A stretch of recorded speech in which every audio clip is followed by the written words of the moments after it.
The Uncontrollables. Outrageous? Sometimes. Thoughtful? Maybe. Offensive? Probably. Fabulous? Always.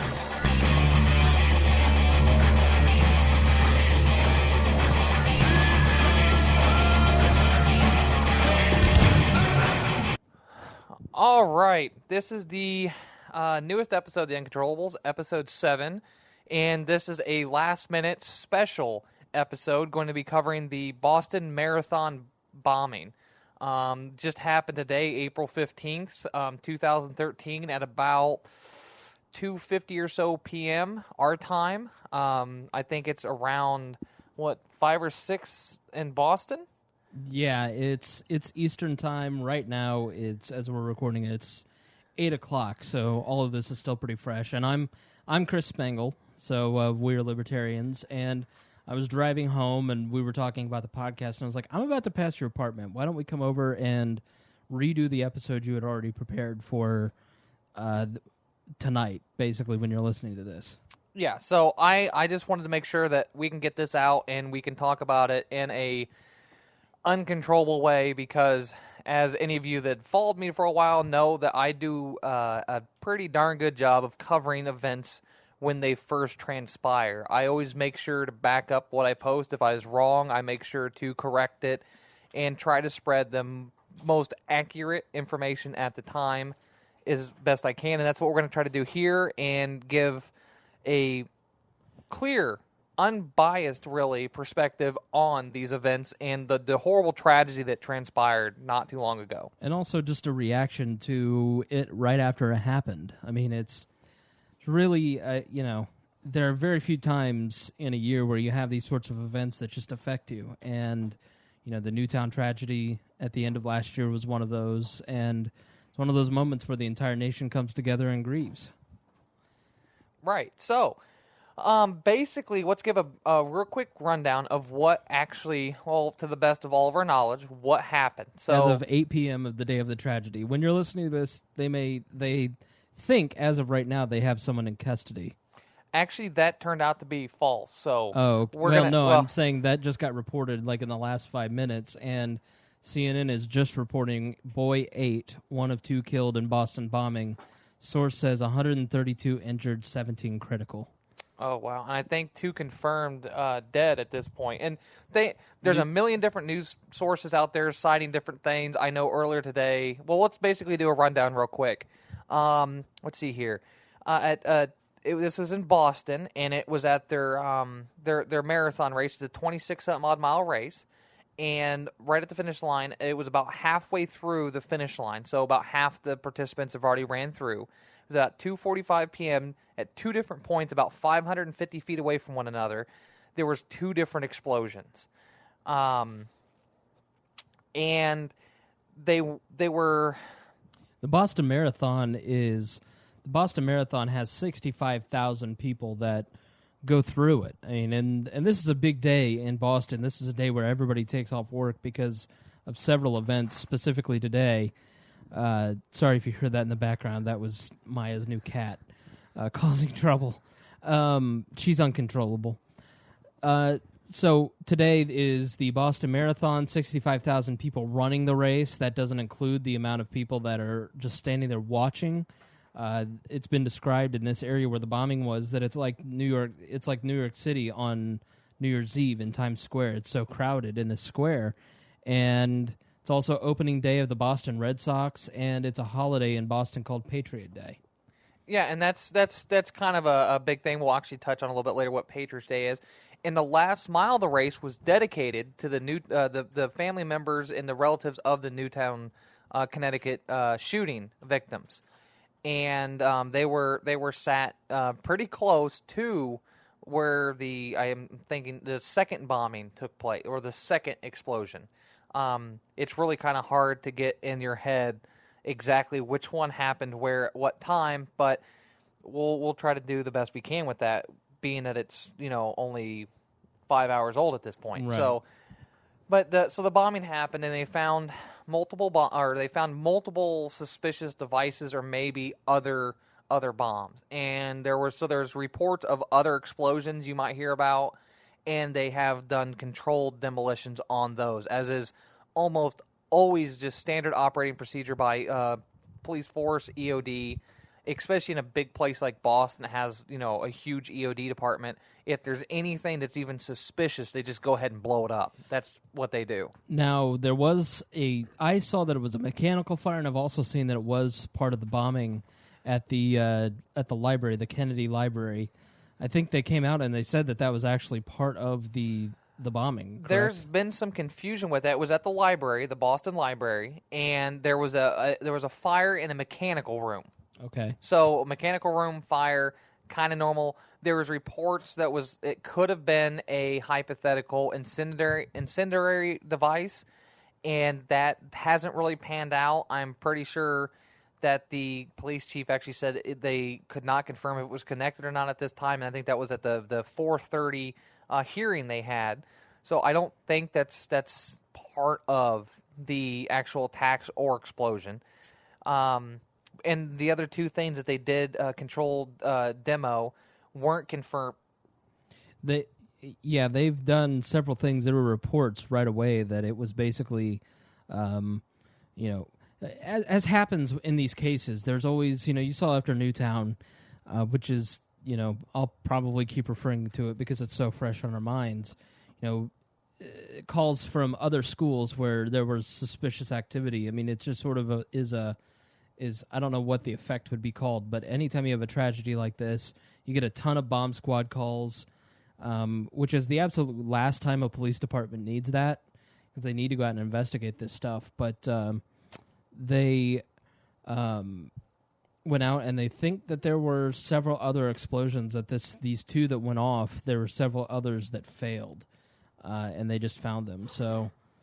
Right, and so it's always hard to say exactly what those are, and a lot of times they say they're explosive device, and they may not be, because if there's a suspicious backpack, they're just going to blow it up. They're not going to even open it. They're just going to destroy it. But now let me say, I just looked up on my phone here, a Boston police spokesman said that an explosive device had gone off at the library, at the JFK library. So that's the thing, is that there's been conflicting reports on that, too. And I've seen a lot of news sources saying that police such and such said this and this, when it turned out that the police never said that. Right now, with any big event like this, especially when you have a heightened police presence anyway for an event, you get a lot of conflicting reports.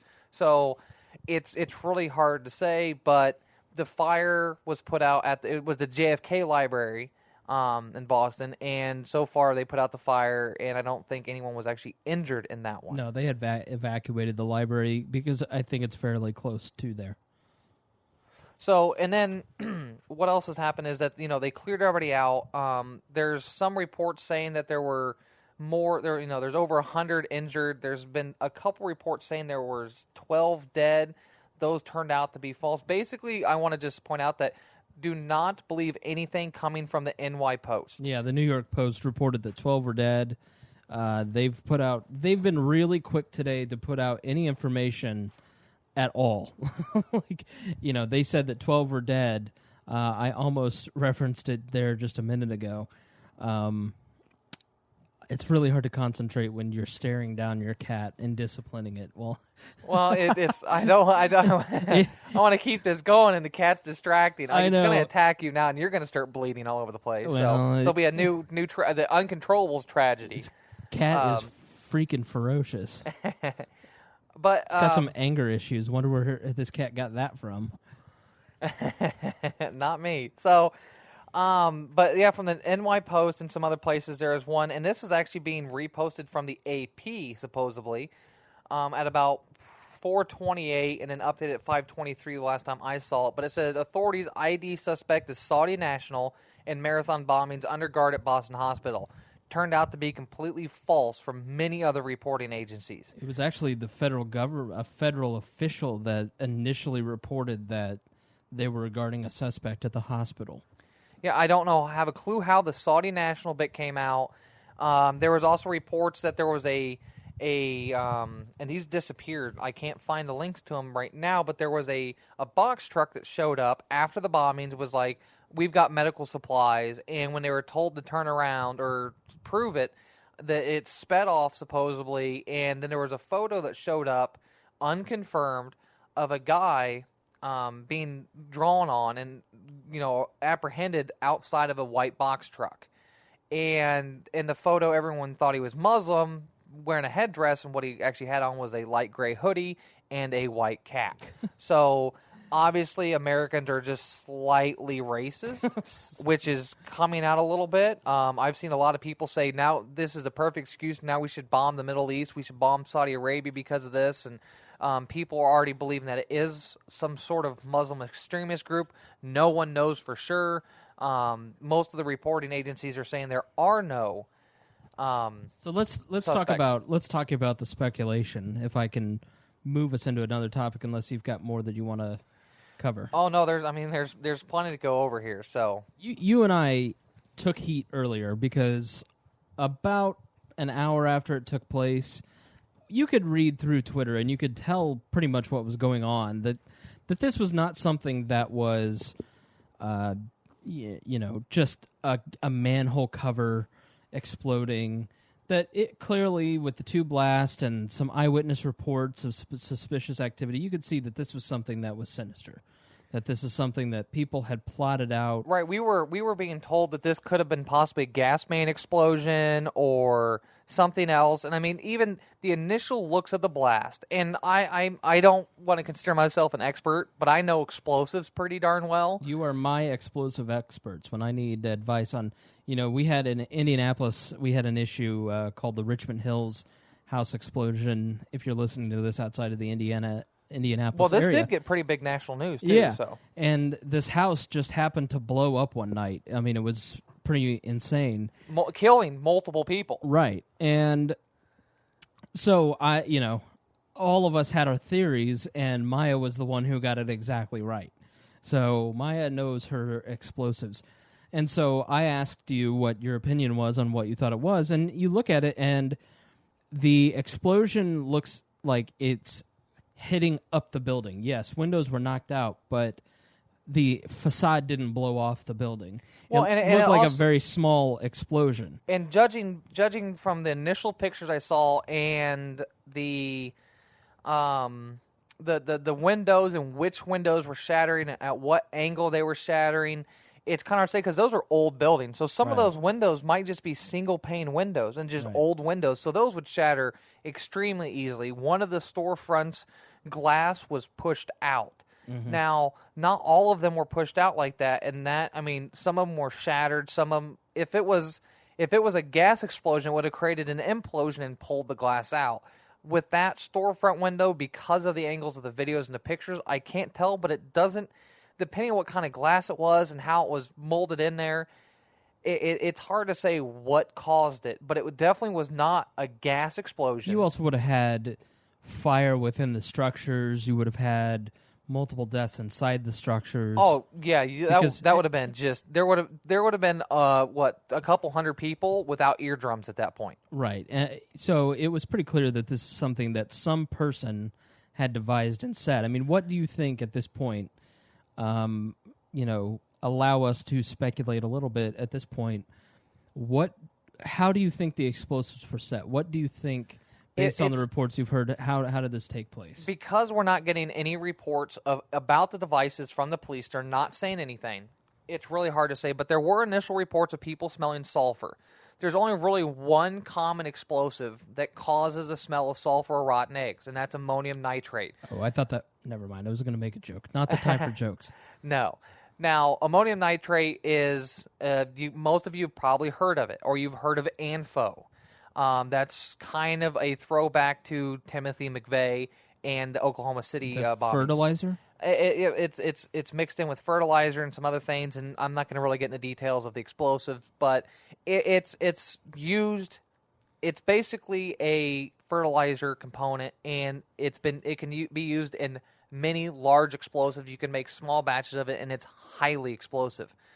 Now, I'm also not going to get into how you would happen to go about detonating that either. But so that all together, you could make a small batch of that and get about that much. I mean, you could do a small bag of it in a backpack because there's reports of someone laying backpacks down. you could easily get away with the damage that was done, the fact that there was no hole or crater left.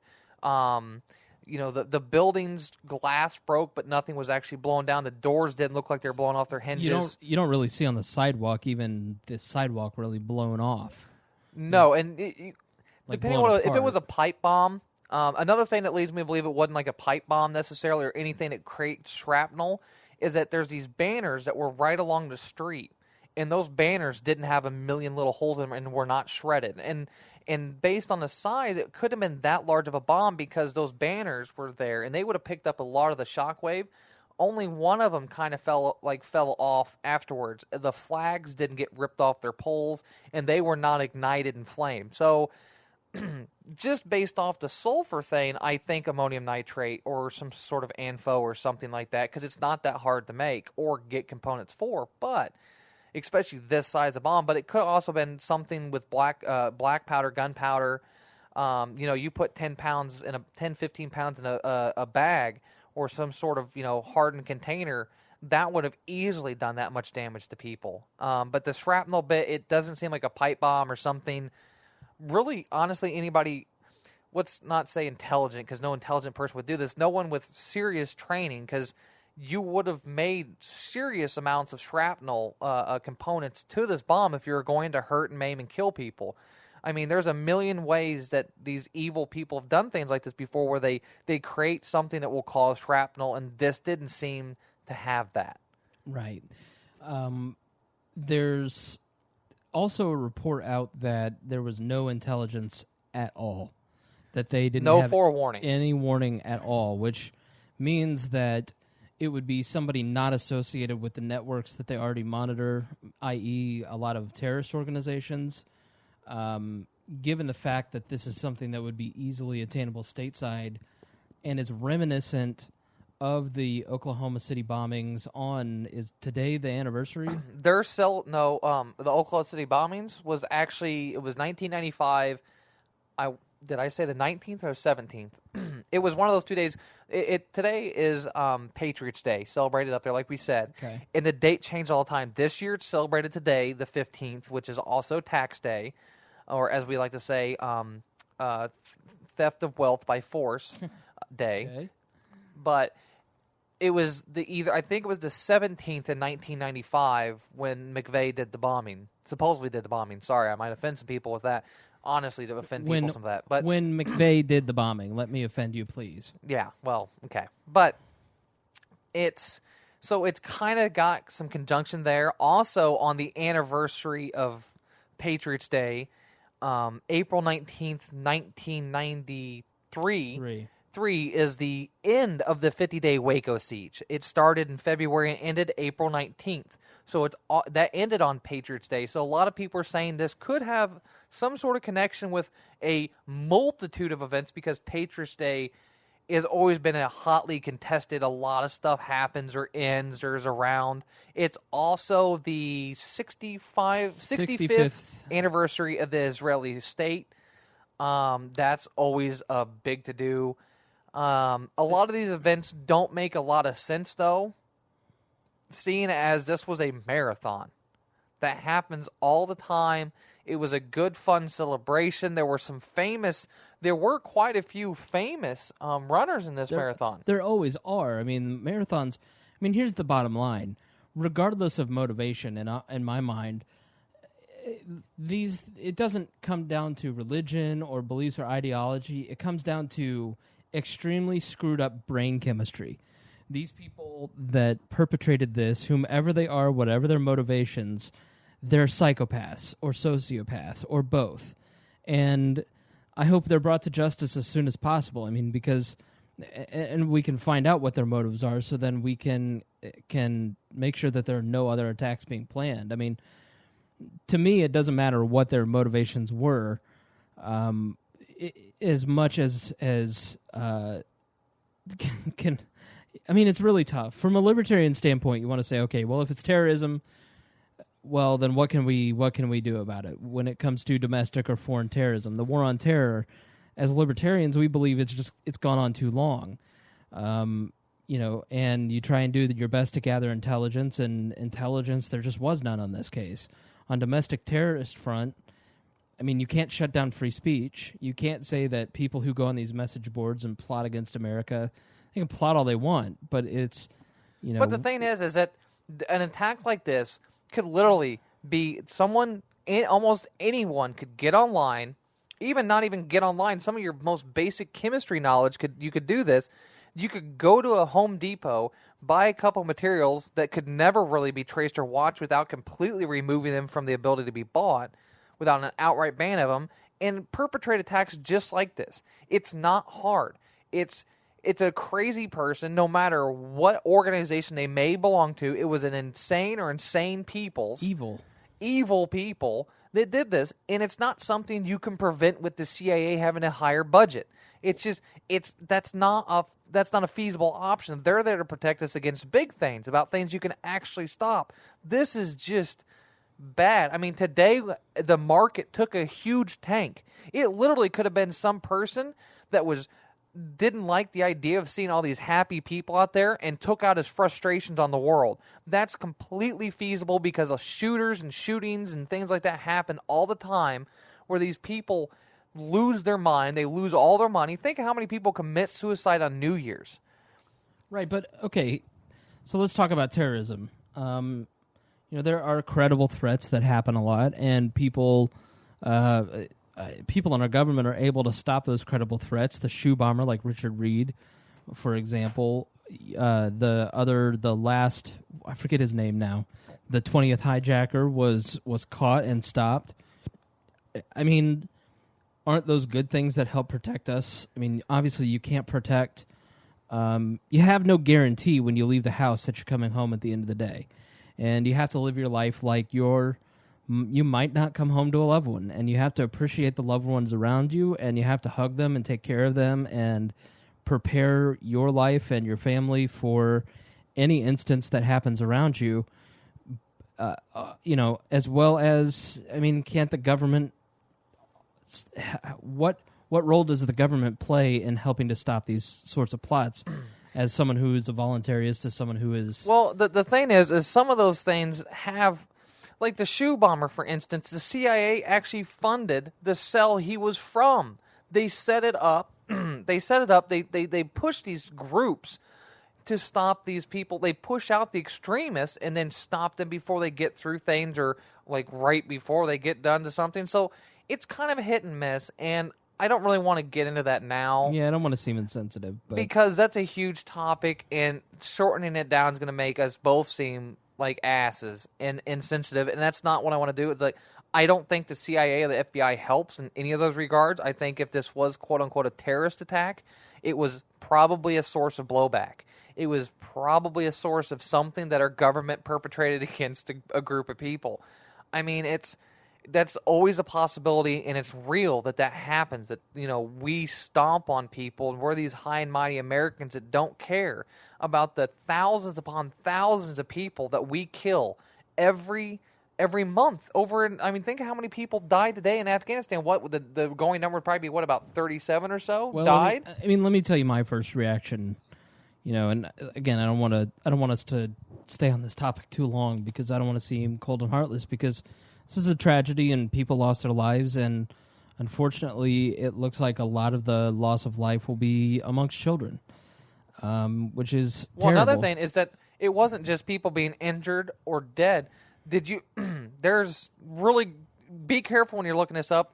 As of right now, there's many, many very, very gruesome pictures. I mean, I have a very strong stomach, and I am shocked by some of these photos. I was surprised. Here's what I thought about when I saw the photos, and when I guess was when I saw the pictures, because there were a lot of news reporters and cameras and other just journalists in that area who are runners or who were covering it, or who had the day off and had a friend, and so there were a lot of very graphic photos.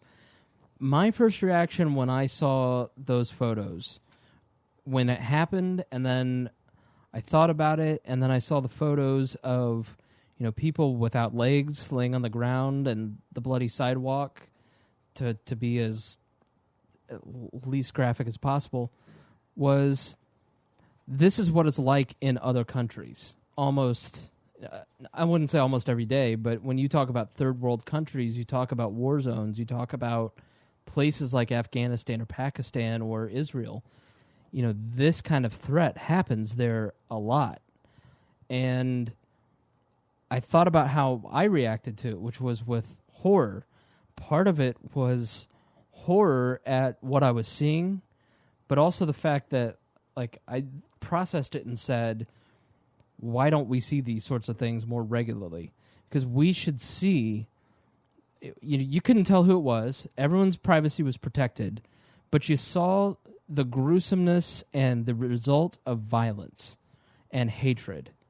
And you saw the result of treating people, just violence and hatred. You saw the result. And I feel like as Americans, if we saw that in our media a little more often, in the places that we are actively engaged in or in other countries, and we were a little more forward-facing about the facts of life, maybe we'd be a less violent culture. Right. Am I being insensitive or crazy or... No, we focus so hardcore. Think of the news cycles on the Casey Anthony trial and some of these other things. And, the sad fact of this abortion doctor's big news right now. Right. But see, that's also part of it, is that it's a gruesome trial. That is not Jodi Arias.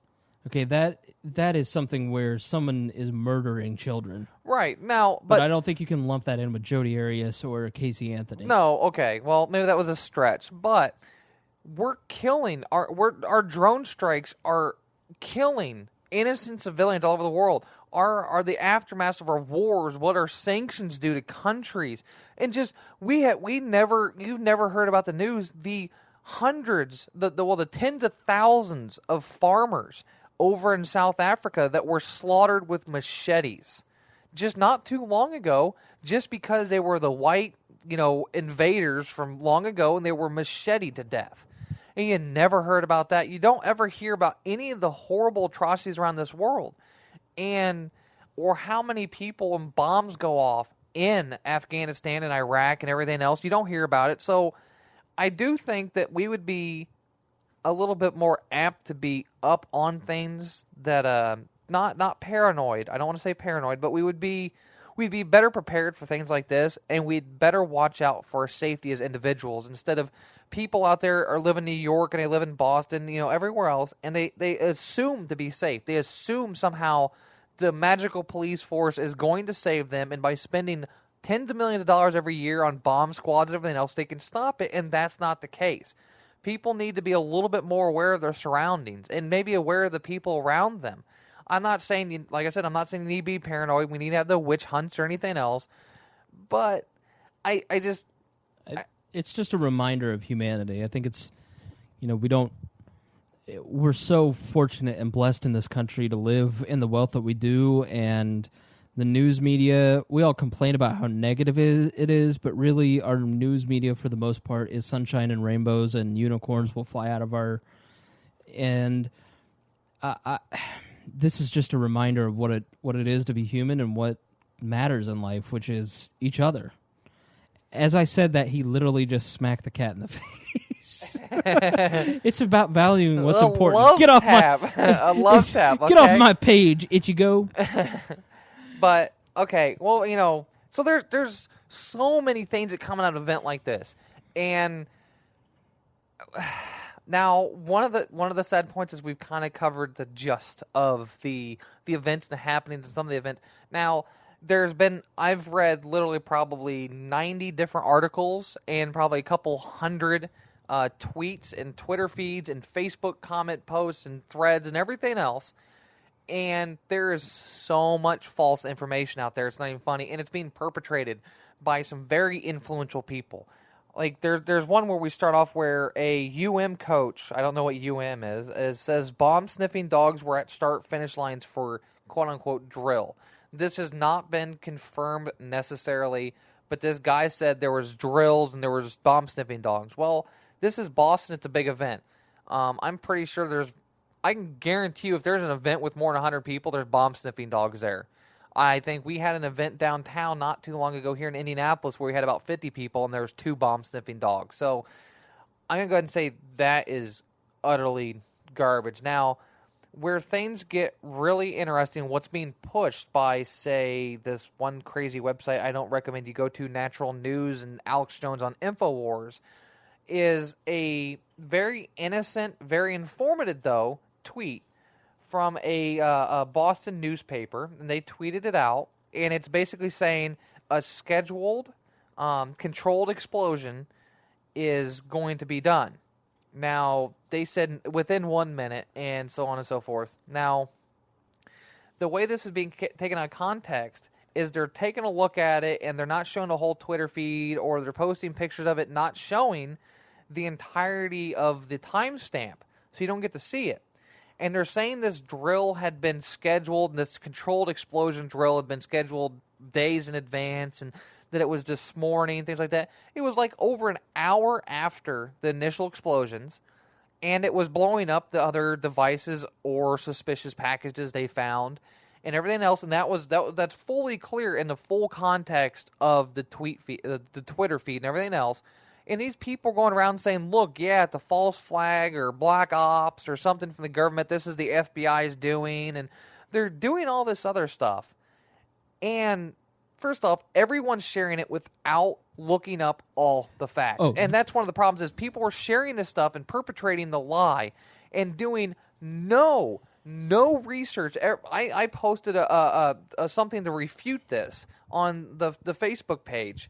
And I showed the entirety of the Boston, I think it's the Boston Globe, maybe. I might be Boston Globe and Boston Herald. Yeah, those are the two major papers. And I posted a link to the main article, the Natural News article, and another article about when it came out, and backing up my source. And there's people still telling me I'm lying. And it's the black ops and everything else, and it's just. This is one of the issues we get into, especially in the political community, and how things are just pushed around as false. Like we talked about that Indianapolis house explosion. Well, people said it was a plane hold on. That was a plane in the beginning. Because there was a plane crash earlier that day.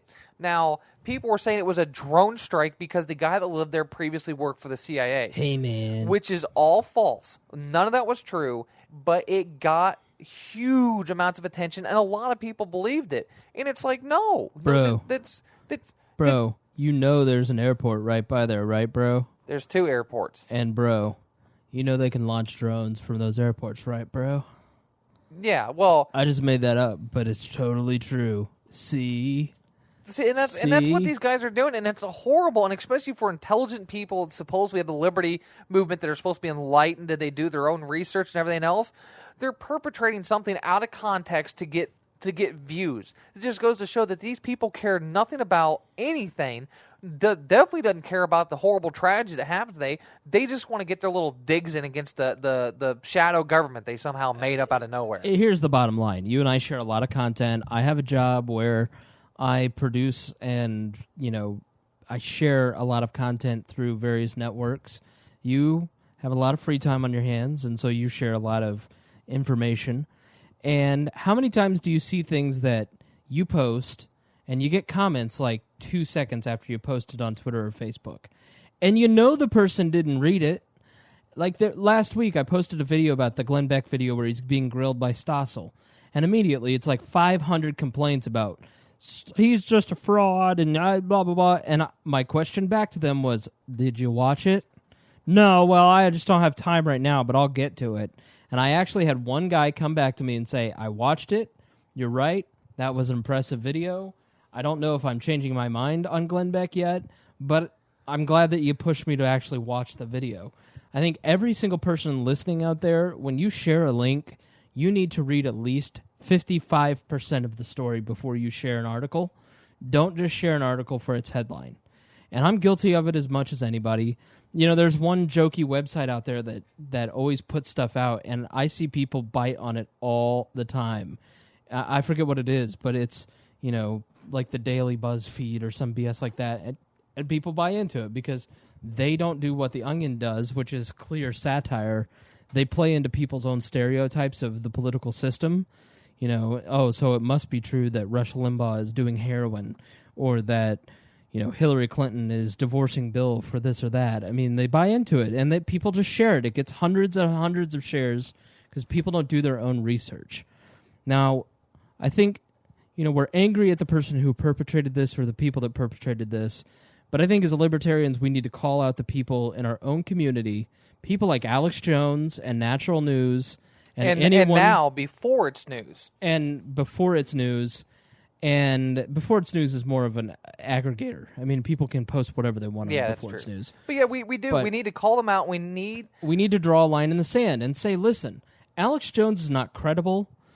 I have a friend who has a friend who said they walked in on Alex Jones practicing his character one time.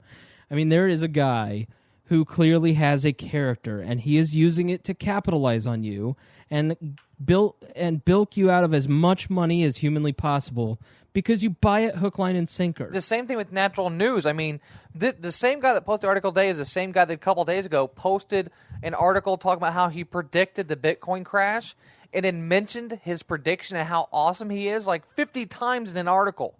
So there's not a whole lot we can do about that. But no, we as individuals, we need to be more of individuals. We need to make sure that we're fact-checking things. I got to go through and delete like 3 tweets I made because it was wrong information and it didn't have a link to it. So, Twitter's weird. You don't have 140-something odd characters. But, so I got to go back through and delete that, and I will. Or I will at least post something that says a correction, which I do. And because I care about the information I'm spreading because it does matter. If people have the wrong information coming out of this, how can we better prepare for events like this in the future with the wrong info? You're just using the mainstream media, man. Don't you know that the Rothschilds have bought them all off and you can't trust any of the mainstream news? You're just taking their word over the truth. I saw it in a documentary, man. That's the truth. And that's the problem. And that's, what? I posted earlier. Now, there's 2 things that I found to be almost the best resource for news. Twitter, and follow different hashtags and read through maybe 15, 20 tweets, and you can basically figure out what's going on. And I'm somewhat depressed to say this, but has done an amazing coverage of many different events with not a whole lot of bias, is The Blaze. I hate to say it, but what? Glenn Beck... He has an amazing team on that website. Oh, you are so excommunicated. I know, but the website, The Blaze, I'm not talking about when a you show. said that to me earlier, I was like, I wouldn't even say that, and I've had a picture taken with Glenn Beck. You were... It's done a very good job, and it did some good job today covering one other aspect of this tragedy, is that these freaking morons on the mainstream media news cable networks are using this as time to do political posturing, to attack the left or the right. The Fox News is saying it's one thing, and then there's these people on CNN and MSNBC and all these other places are on extreme Democrat blogs that are, popular, saying that it was an NRA group or it was possibly this or it was probably a bunch of Timothy McVeigh militia fans and all these other things. And actually, there was 2 links on the Blaze's article when they first posted it that were removed moments later. Thank goodness they also took screenshots of a bunch of tweets that people deleted. That's why I love Twitter, because people say things and then you just screenshot it. So that's also another thing. I think, screenshot everything. Yeah, I think one of the guiding philosophies of the Blaze is they want to get it right and provide sources. And part of the reason is that nobody takes Glenn Beck seriously. I don't even think his own staff takes him seriously. And so they want to provide as much proof and evidence as possible because they just know that they're just not getting the benefit of the doubt from Republicans, Democrats, Libertarians. They want to prove it. And so I don't even take their word for it. I don't really check the Blaze a lot, but I think you're 100% right with Twitter. I think there is wisdom in crowds. There's a great book called The Wisdom of Crowds. It's not a libertarian book, but it's certainly a book that would be interesting to libertarians. The Wisdom of Crowds. And when you look at Twitter, when you look at things that are crowdsourced or crowd aggregated, things like Reddit, you get tremendous information because things with Reddit and Twitter, people who are there can put up information instantly. People who are on the scene put up that information instantly. And excuse me, I don't know why I had to yawn in the middle of my point. People who are on the scene instantly, you can look at that and see if it's credible. I mean, there was a reporter who was a Boston journalist, and you could see the photo, and it was pretty clear that she was right there and had actual photos. And that gets retweeted hundreds and hundreds of times throughout the Twitter sphere, and you can check it, and you can see with your own eyes what may or may not be true. But I guess some people just, their whole little gauge is broken for what is and is not truth. Well, and then it's the one thing that I want to get out of this event is, one, a way to better try to prevent this from happening again, or better, the response on this. The one thing I want to point out, and I think the HuffPo did something on this real quick, was just how amazing the response was. There was people still finishing the race that ran straight to the hospital to donate blood. Instead of finishing the finish line or going anywhere else, they ran straight to the hospital. Actually, I think it was only 3 hours later, the American Cross or the hospital, I can't remember which one, came out and said, "We're good on blood. Right, come back tomorrow." And donating. They were overrun. It was NBC Sports that tweeted that out, and we tweeted it out. We are, the letter R, we are Libertarians. I mean, people like Alex Jones, let's go through some of this is the skeptical libertarian that posted this. Let's go through some of the good and the bad reactions here. First is Alex Jones. What if Alex Jones didn't think that this was a false flag? What could he say? I mean, at this point, do you think Alex Jones could come out and say anything other than what his robots want him to say? Do you think Alex Jones could come out and say that this wasn't a false flag and that everything looks good here? Oh, no. He would instantly. Well, you know what's funny is I went to the InfoWars link, and it was a reposting of the National News article, and the first 40 comments were all calling him out, saying it's absolute bullshit. Right. So 7:31, so roughly 61 minutes ago, Alex Jones tweets out, this has 475 retweets, by the way, and 113 favorites. Our hearts go out to those that are hurt or killed at the Boston Marathon, but this thing stinks to high heaven. # false flag. It's like, okay, dude, you're totally predictable. We know what you're going to say, and you don't have any proof or evidence, but you're so effective. You have 2 videos out already. Yeah. About this conspiracy, and your little conspiracy news network has already started pushing this stuff out like crazy. Well, and then the same network, you'll see them all over the place because there's a bunch of them on Twitter.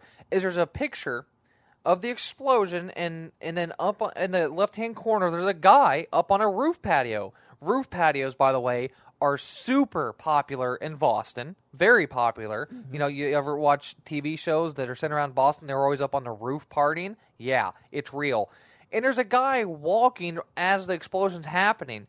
Now, there's a big event with like 100,000 people. Some guy has a rooftop patio. But they're saying, and they're doing arrows and lines and hypotheses, saying that this guy probably threw the bombs down there, or, he was an FBI informant watching the false flag attack. And it's like, there is not a single shred of information to back any of this up. And people, their imaginations are running absolutely wild. And imagination, don't confuse that for truth. Never. There was a TV news station. It's on Vine, and we've posted it up on the We Are Libertarians Facebook page. Sorry to plug my Facebook page so much, but that's where we got it at. It's a Vine video of the actual explosion, and you see people being knocked down. You can see this is because of the location, because of the prestige of this event, the fact that so many people are crowded into such a small space, and you've got so many journalists and cameras and static cameras and police cameras. This is one of the better documented incidents of all time. How can you say it's a conspiracy? There's cameras everywhere. I mean, every angle of this blast has been taken. And there's on Reddit, someone has basically tweeted or put on Reddit a live stream of every link that's come out. And I put out, and I started to, and I printed off most of it. Basically, every single article I've used, I copy and paste it into Evernote, so it keeps all the pictures and the hyperlinks and everything, because I want to track it. I want to know what I got right and what I got wrong and what has been correct and false, so I can come back later and, say, hey, because, I'm going to fight for the people of this tragedy on a completely different level. I don't have any money to send to them, but I'm going to make sure that this tragedy isn't used by a bunch of morons trying to gain viewership on their show. I want to make sure, like I said, that we can better prepare after this event and be ready for things like this mentally and everything with facts, not a whole bunch of cockamamie tinfoil hat wearing stuff. All right, so we've got that scumbag, the conspiracy scumbag. Next, you've got the political opportunist scumbag. Nicholas Kristof of the New York Times has deleted this tweet after he got so much criticism. Nicholas Kristof writes, "Explosion is a reminder that ATF needs a director. Shame on Senate Republicans for blocking appointment." Like, really?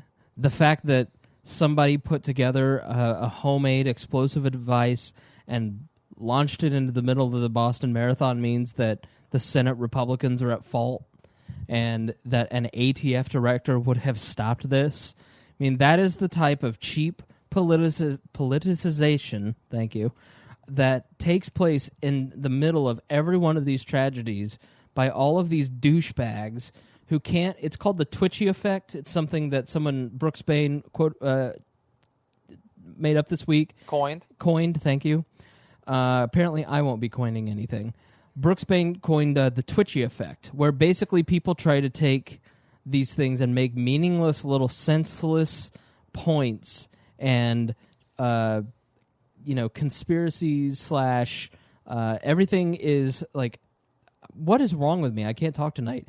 You're basically saying that they're making it into somebody else's fault for political reasons, for maneuvering, for their own jollies. And what it's this just guy did. false crises to prove a point. Yeah. Andrew Breitbart did it forever. James O'Keefe does it. It's the Daily Caller is trying to do it. This guy did this, and he ended up taking it down. I'm glad people can take pictures of stuff and share it to show his douchebaggery, which is a word. Now, him doing this, and they, like you said, they do it all the time.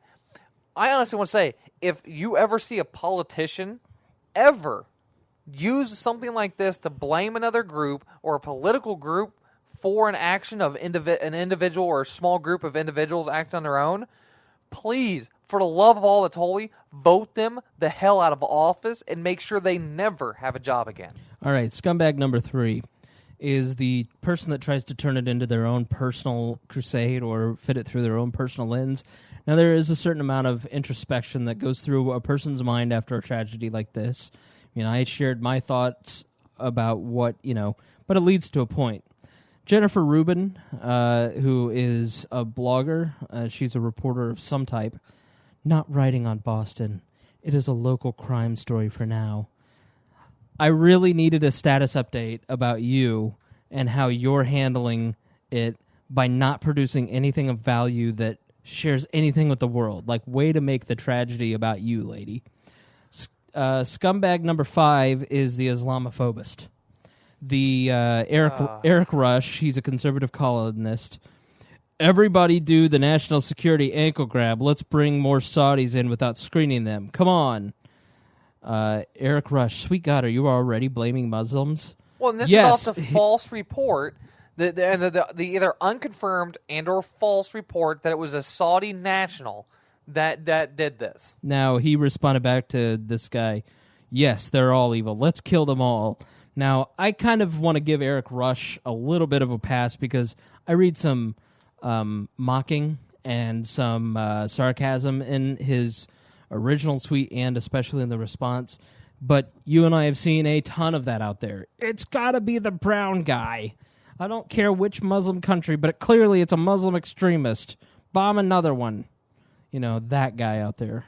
Well, and you know what's sad is that if this was by some sort of Muslim extremist or anything else, no, hold on. Let me rephrase that. If this was done by an extremist that happened to be Muslim or have dark skin, the American people will be 100% okay with killing thousands more of innocent people 1,000 miles away. If anyone that calls this a tragedy and turns around and says that we should go bomb a country or kill people, just go ahead and punch them in the freaking throat. And Those people are horrible hypocrites and are the reason attacks like this can happen, because they're heartless, evil, soulless bastards. You're the reason that we have more and more violence. And you need to see the effects of violence and understand that when you cheer on more violence is going to happen back on us. Violence breeds violence. Right. I mean, the simple saying of what you put out you get back what you put out, and that's 100% the case, especially with things like this. If that is what happened, so it's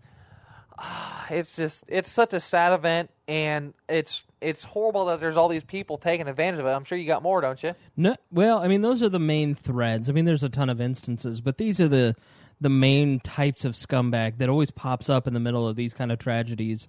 The person that makes it all about them, the conspiracy theorist, the phobist who's afraid of some group that's going to do something to somebody else. Now, there's one of my mantras I've had both on this show and my other podcast and everything else, is that do not let these people get away with this crap. I know if you see one of these things, you see one of these people doing it, you can just ignore it. I mean, that's what most people do.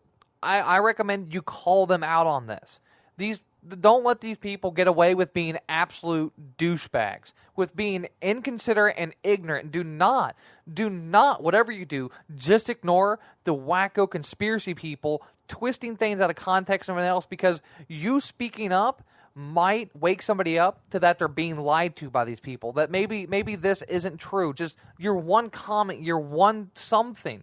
Just don't let this stuff just sit here and stew and not be fought on their own playing field, on their own pages. You got to stand up for what's, right and the truth. That's kind of a really important thing.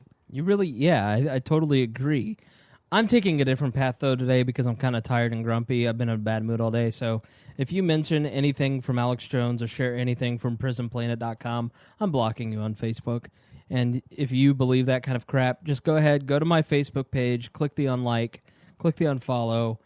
Just do me the solid so I don't have to see your stupidity spewing out of your mouth. And let me kind of preface what I'm about to say is that I do not trust the government. I don't like the government. I question almost everything. The show I recorded last night before we decided to do this one was on conspiracy theories. And there's a lot of things I kind of believe are true and not true. And I don't trust the government. I don't trust really anybody outside of what I can glean and pick up and believe from things that I read and see without actually being there. And I'm just going to say that if you like Alex Jones, if you like InfoWars, if you like natural news, go ahead and unfriend me, unfollow me, preferably block me, and then go play in traffic. I highly recommend you do the play in traffic bit, maybe first. Maybe so I can see people posting your wall saying they miss you because you are an absolute degradate. And you harm society and you harm this entire freaking movement. All right, well, we had such a good podcast until then.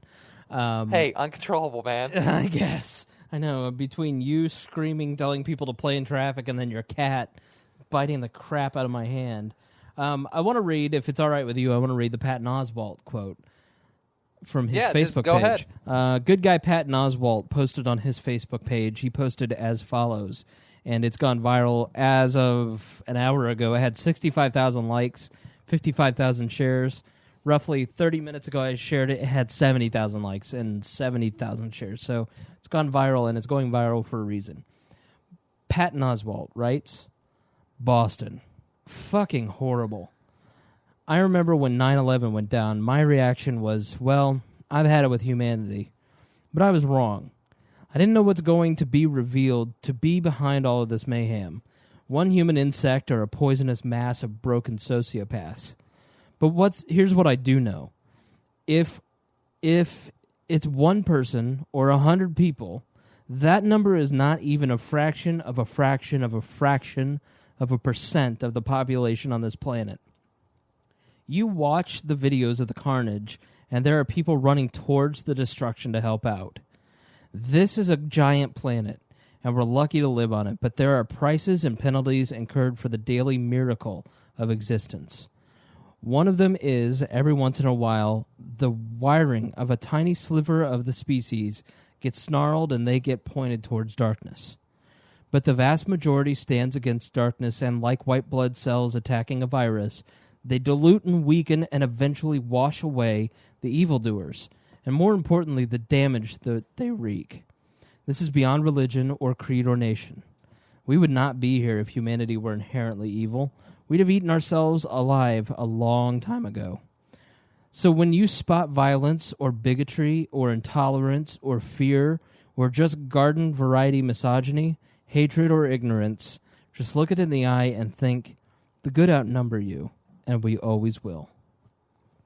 And that's absolutely perfect, because it is true. You could watch some of those videos and you see people instantly running away in fear and cowering, but then you see people sprinting towards it. You see people instantly helping other people, and it's like, holy crap. And that's so amazing to see. And that's kind of the point is knowing about these events and hearing about these events and seeing how they actually go down and what really transpires when people do these amazing things, is so that maybe God forbid, that you ever are a party to anything like this, that maybe you'll know in your head, you'll be better prepared that you can run and help somebody, save somebody, remove rubble, maybe put pressure on a wound, something else. Because I honestly don't believe that if things like this happen at the rate they do in everywhere else in the world, that we could handle it. We would absolutely flip out and lose it. And we couldn't do what should be done. And this was a special event. There was a lot of the marathon community is pretty awesome in the first place. They're usually pretty tight knit. They had a great medical team there and medical staff and everything else. But what happened if it wasn't that? Maybe it was just a large gathering of people for a Friday night or a Saturday night out somewhere. Maybe we should all go take a CPR course. That's honestly one of the greatest things you can do to benefit people, is go take a basic first aid course and a CPR course, because you just never know. I mean, I think that's the best thing you could do to help out anybody after this event and in the future, is at least have some somewhat decent knowledge. It's no different than this, carrying a gun or concealed carrying or carrying. You're doing it for protection purposes, so you can defend yourself. Now, maybe you got to go out and do some action, take some CPR courses or something else, and maybe instead of taking a life with a gun, you can save a life with a little bit of knowledge. Well, the fact is we're all individualists here on the Uncontrollables. Libertarians are all about the individual, and you can only control your reaction, your behavior, and you can only make your surroundings better. So get prepared, take care of your family, treat your family with love and respect, and treat every day like it's your last. And if you're ever in a situation like this, help your fellow man, because the good outnumber the bad. And that's absolutely true. So we're going to go ahead and wrap it up. I probably won't do a whole lot of editing on this, so I apologize if the quality's off or there's anything off about the show. I really do apologize. Not that I really care, because this issue outweighs what you think of the quality of my podcast, so go eat it. But thanks for listening. Definitely don't take anything we said here as absolute fact, which you should never do for me anyways. That's true. Chris can back me up on this. I do my best to be as factual as possible, and I admit when I'm either off or don't honestly know the information. But I would say use this time, if you've never done it before with a big event like this, is covered because of social media and everything else. Find out what the real truth is, and maybe you'll find out what places you can go to get real good information. You might learn some places you want to stay far, far away from to better be informed at a later time. Infowars.com. Yeah, don't go there. No, I was just coughing. I didn't say anything. Don't go to the cough. But so thanks for listening. Share this with your friends. I think this will be a very good rundown of the events transpired from kind of a political standpoint. Not that I'm trying to do what I said these other guys were doing, but the truth is good. Way to politicize it, man. I'm not politicizing. This is at the end of it. I'm not going to force it in people's faces. Asshole. So, this is hosted on the Indiana Talks Network. IndianaTalks.com. Hit their donate button so they can provide you with great shows like mine. Listen to We Are Libertarians at WeareLibertarians.com. Both CreatingMaya.com and WeareLibertarians.com got facelifts. Yes, we have brand new made-over websites. They're beautiful. Mine doesn't look as good as the Weird Libertarians.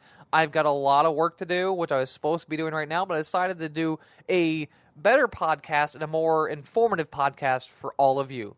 So thanks for listening. This was the Uncontrollables. I am Maya Axton, your host, and with me is Chris Spangle, my sometimes co-host. Thank you very much for having me. Everybody have a great day, or great night, great day whenever you're listening to this, and, Chris's prayers and my semi-prayers go out to the families, victims, friends, all affected of the Boston bombing. Thank you.